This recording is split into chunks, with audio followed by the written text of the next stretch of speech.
Allez, ressort. Et là, repousse. Voilà, ça c'est mieux. Sur la glace, tout s'accélère. Le groupe compétition enchaîne les programmes, chaque geste compte à l'approche de la compétition interrégionale. Pendant les vacances scolaires, le rythme s'intensifie, stage quotidien, 1h30 par jour, un travail exigeant et motivant. Je m'entraîne à l'assouplissement pour être plus souple. On a aussi un spinner, c'est une plaque qui nous permet de faire des pirouettes. Et après, on fait le programme au sol.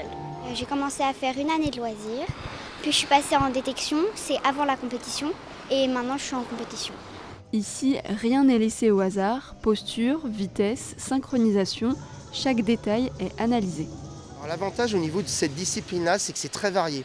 On a beaucoup de choses à travailler, la chorégraphie, la puissance, la vitesse, la glisse. Les entraînements sont très très variés.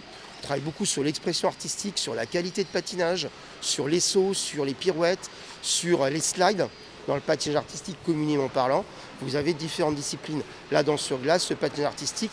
Vous avez aussi, il ne faut pas oublier, maintenant le ballet et la synchro. La progression existe, mais elle se joue surtout au fil des heures passées sur la glace. Au niveau de la danse sur glace, au niveau de la région, là pour l'instant on est plus au niveau fédéral.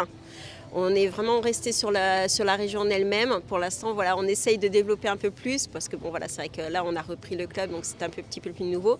Mais voilà, on va essayer de développer justement pour qu'on aille un jour au niveau national aussi également. Là, ce qui manque vraiment, c'est le nombre d'heures de glace en fait, qu'on peut avoir au sein du complexe. En fait. Malgré ses limites, le club franchit une étape importante. Pour la première fois, La Roche-sur-Yon accueillera une compétition interrégionale dans cette discipline. Rendez-vous donc les 17 et 18 janvier pour un événement inédit sur la glace vendéenne.